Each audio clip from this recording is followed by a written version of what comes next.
One of the biggest criticisms of The War of the Worlds is that it has a bad and sudden ending. But is it actually bad, or even as sudden as it seems? Personally, I don't think so, and I've even realised that just as the unseen elements of nature come together perfectly at the end to defeat the Martian threat, their red weed has a very understated but important role to play in the story. That is likely the purpose of its existence in the first place. The primary problem with its ending is that it's basically a literal deus ex machina, or as I incorrectly say it, deus ex machina. Translated from Latin to God from the Machine, it's, as described on Wikipedia, a plot device whereby a seemingly unsolvable problem in a story is suddenly or abruptly resolved by an unexpected and unlikely occurrence. The War of the Worlds is a famous example of this literary device, to the point it's even mentioned as one of the examples on the Wikipedia page for it. However, while I don't generally disagree with this being an accurate description of the conclusion of H.G. Wells' novel, I do think that The War of the Worlds ending is actually good in spite of this status. I called it a literal deus ex machina because, to simplify it, at least in my understanding, it's called the God from the Machine because its impact on the story is basically like if a god came down suddenly from nowhere to intervene and resolve all the problems and obstacles presented in the plot.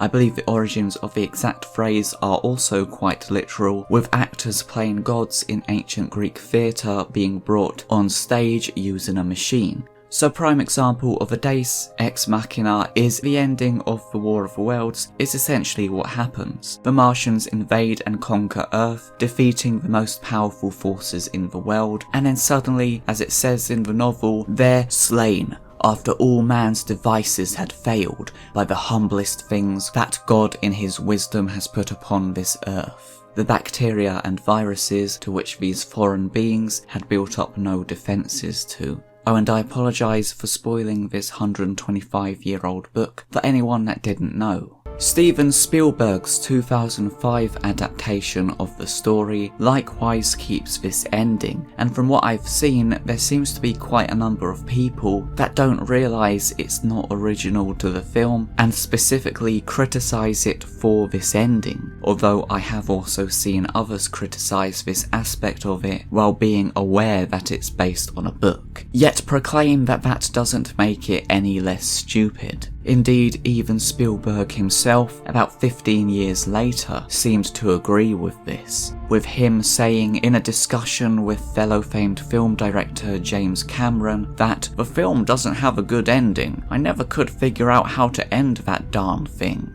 Seemingly indicating that he had considered changing it, but ultimately kept it the same as the novel. I suppose at least that way he can always say, well, that's just how the author wrote it, I was just being faithful. Although, there is another aspect about the ending of The War of the Worlds that's also generally considered terrible, and that is characters being presumed dead, then turning up fine and dandy at the end with no explanation. In the book, this takes the form of the narrator's wife, whom he had left his home with near the beginning of the story, to take her to the presumed safety of staying with her cousin in Leatherhead. He then goes away to return a horse cart, if I recall correctly, and 3 weeks later, after an epic journey during which he learns that Leatherhead had been destroyed, with every soul in it by a Martian, he had swept it out of existence, he naturally assumes she's dead. Yet, with the invasion now finally over, he returns to his home, and suddenly she's also there completely fine.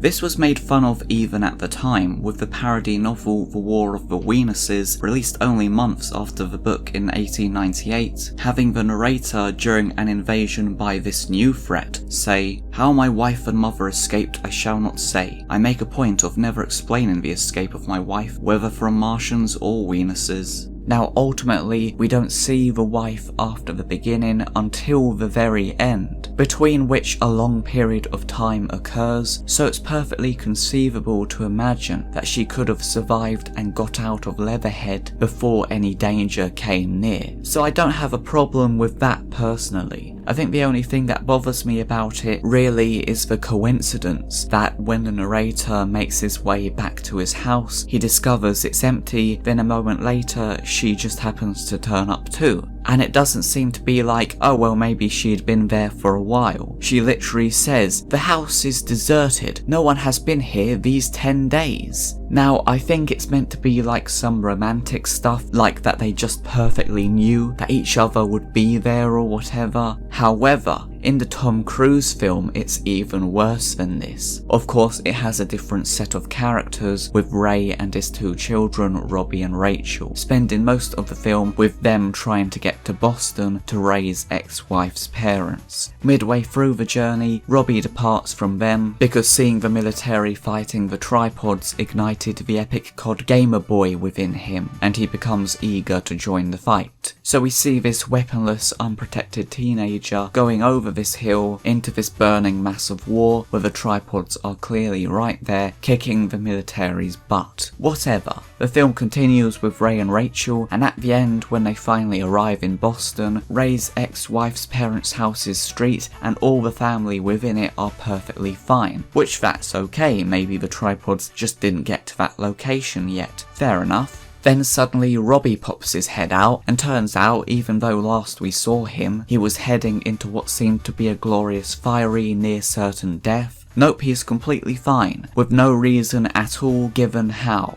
Like seriously, even the Wikipedia plot summary is like, somehow Robbie survived. Thinking about it now, I guess it's not too dissimilar to what happened in the book, but it still stretches an already thin narrative event. It's not as if the narrator's wife was last seen wielding a rocket launcher charging head-on into battle with the fighting machines. She, at least, was left in safety. So you might be able to blame H.G. Wells for how the aliens are defeated in the film, but when it comes to Robbie suddenly being completely okay with zero explanation, that's on you, Spielberg. Anyway, back to the main plot resolution. So Spielberg says he didn't know how to end the film, and James Cameron responds by saying, the common cold takes out the bad guys.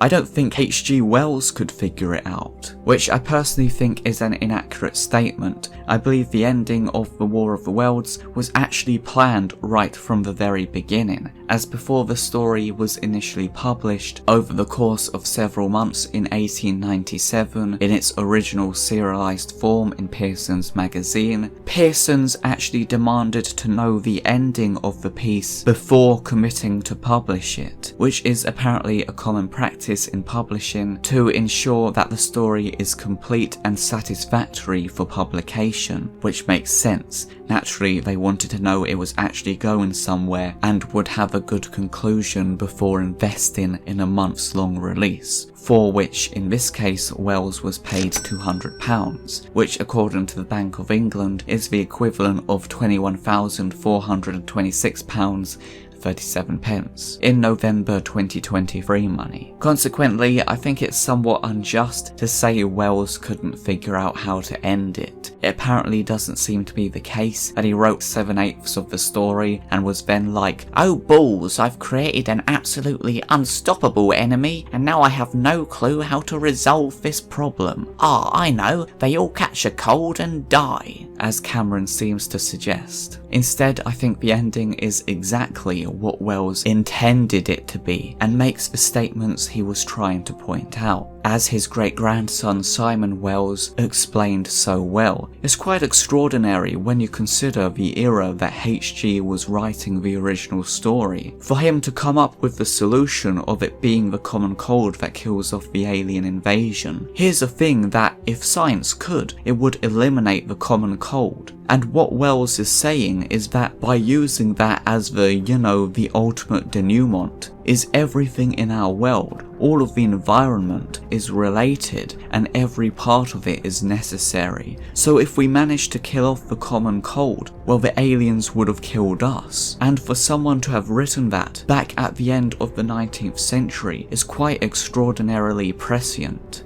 Indeed, to H.G. Wells, as someone who studied biology, the resolution was simply a biological certainty. It actually serves a purpose. The end was designed to demonstrate the laws of evolution. One of the main problems with it is how this resolution just comes out of the blue, hence why it derogatorily gets called a deus ex machina. However, it's not actually as sudden as general assumption would have you believe, as the red weed, the plant that the Martians have brought with them in their invasion, succumbs to the same fate in the book long before the Martians do. As it says, in the end the red weed succumbed almost as quickly as it had spread, a cankerous disease due, it is believed, to the action of certain bacteria presently seized upon it. Now, by the action of natural selection, all terrestrial plants have acquired a resisting power against bacterial diseases. They never succumb without a severe struggle, but the red weed rotted like a thing already dead. The fronds became bleached and then shriveled and brittle. They broke off at the least touch, and the waters that had stimulated their early growth carried their last vestiges out to sea. Specifically, this paragraph is from page 104 out of 129 pages, in my copy of the book anyway, which is quite a considerable amount of time before the ending, so there is actually a build-up to it. The red weed is a red herring. Wait, no, not a red herring, but foreshadowing of what's also going to happen to the creatures in the end. And it's clear that this was intentional, as Wells calls back to this when describing how the Martians died, with the full quote being, "The Martians, dead, slain by the putrefactive and disease bacteria against which their systems were unprepared, slain as the red weed was being slain, slain after all man's devices had failed, etc, etc." And a part of me wonders if this was the primary reason why H.G. Wells created the red weed for the story in the first place, needing to show the bacteria in action way before, knowing how sudden a cop-out it would otherwise seem. Instead, thanks to the Martian plant, the ultimate resolution of how the enemies are defeated is clearly laid out and explained a relatively long time before the ending. It's not just like, oh, and then they all died, as people make out. I suspect that the reason people think it's like that is primarily because of the films, some of which don't even include the red weed, in which case the resolution genuinely does come out of the blue. But even those that do have it have had to truncate the story down so much that they generally show the red weed dying not in advance, but essentially simultaneously with the aliens. It's always like main character notices the red weed dying, instantly looks to his side and sees a dead alien. It kind of misses the setup, the point of why it's there in the first place, I would argue.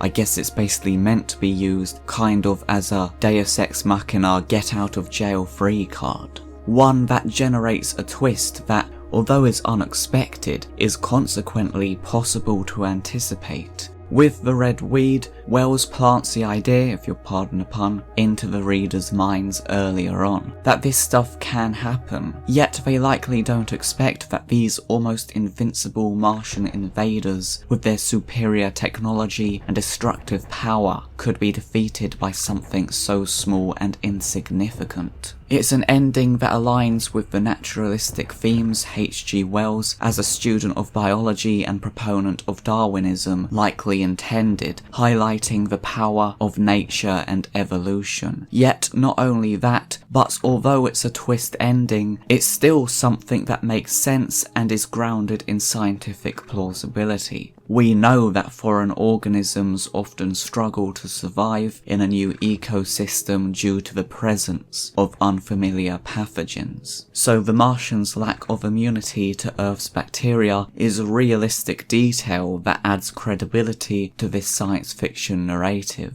I don't know how common that knowledge was at the time it was written, but it certainly aged very well either way, I would say. I just had a look and apparently it was pretty new information, with German physician Robert Koch solidifying the idea that specific microorganisms cause specific diseases in the 1880s, making the War of the Worlds one of the first uses of microbes in fiction. However, I've just realised that even earlier than the red weed, there's some clever and, I would argue, extremely extremely subtle foreshadowing of this specific fate of the Martians right from the first chapter of The War of the Worlds. And I'm not even talking about the fact that straight from the first few sentences, he introduces the theme of microscopic life to the reader. He goes even more specific with the subtle foreshadowing, with Wells explicitly mentioning the practical extinction of the Tasmanian race, which was believed to have occurred only a few decades earlier. Ironically, what Wells mentions as probably the most overt and direct critique of imperialism in the book is also the most subtle hint to its end. Although not outright stated here, it was apparently considered even by the people at the time that among the main causes of the Tasmanians being wiped out within half a century was the spread of diseases introduced by the presence of those foreign invaders to which the Tasmanians had built up no immunity, meaning right from the opening of the story, without even outright saying it, he plants that reminder in the reader's mind that this is something that actually happens, yet he then flips it around and adds the twist that it's the invaders that die by that same source instead of the invaded, which brings us onto one of the other major criticisms of the ending. Well, I was just curious about why in the real world, why it was the Tasmanians that died of foreign diseases, but the British settlers didn't die of Tasmanian diseases, to which they also wouldn't have experienced before. And apparently that was because there was no such major Tasmanian diseases that would have such a devastating effect. Whereas Europeans existed in high population densities, in close proximity to domesticated animals from which most diseases developed, plus had constant contact with other populations for millennia, creating an endemic disease pool. The isolated Tasmanians lived in small scattered populations and didn't domesticate animals due to their hunter-gatherer lifestyle, meaning they simply didn't develop diseases like the Europeans did. I found that really fascinating, but it also made me realise that Wells was attempting to suggest the same reasoning for the Martians being likewise affected. Well, that's what it seems to me anyway. It's stated multiple times in the novel that there are no diseases or bacteria on Mars. Their immune systems are so specialised to their own environment that they couldn't cope with the simplest earthly microorganisms. Which again is also the book countering one of the main arguments people have about the 2005 film's ending. The aliens in that version are shown as being so advanced that people say surely they would have known about bacteria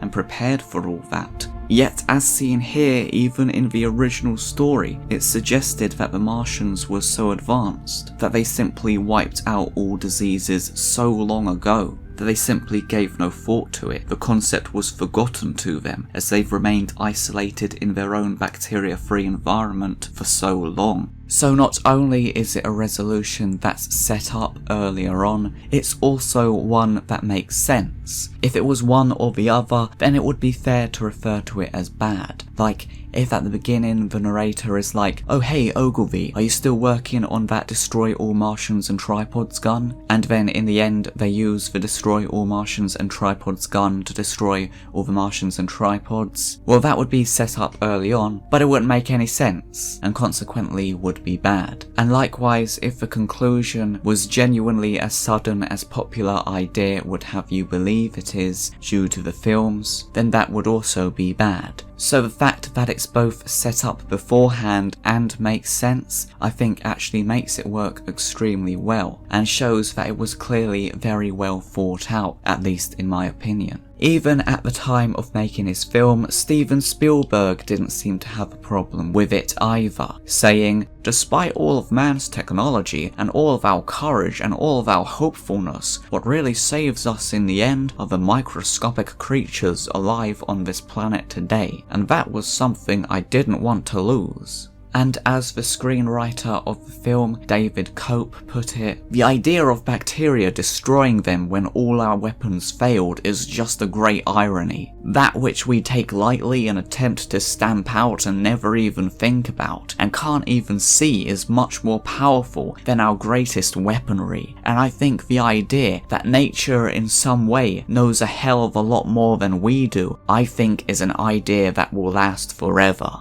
Indeed, the most advanced beings are killed by the lowliest organisms, playing with the book's theme of arrogance. There's a great deal of irony with the ending in many respects, especially with the line about it being the humblest things that God in his wisdom has put upon this earth. A part of me also feels like that's Wells making fun of the God from the machine by being literal with this literary device. Whether this self-declared intellectual narrator himself is being ironic or literal in crediting God for the victory is up to the reader to decide. Despite the narrator not being overtly religious, he does pray in the book, suggesting he's being genuine when he thanks God for the miracle. But in general, the line is considered to have been meant to be taken with irony, as Wells was known to be critical of organised religion. Clearly though, it can certainly be interpreted literally, as evidenced by the 1953 George Powell film version, which even directly interprets it this way, and portrays it quite literally as a divine intervention, with the characters praying for a miracle in a church immediately prior to the war machines breaking down. The film then ends with a choir culminating in an Amen. And indeed, these religious undertones are one of the biggest criticisms of this version, although interestingly, it's almost identical to the ending of a Puppetoons short that George Powell had done about 20 years before. There's an invasion by mechanical beings, character prays in a church, and an act of God ends the invasion. Indeed, it's been specifically stated that George Powell did not have the deep distrust of organised religion that Wells did, but personally I kind of like the fact that it's open to interpretation, or rather that the reader is able to take the conclusion in whatever way they do. In my opinion, that's a sign of good writing, and that's why I think, despite popular belief, there's actually a very clever and well thought out end to the War of the Worlds.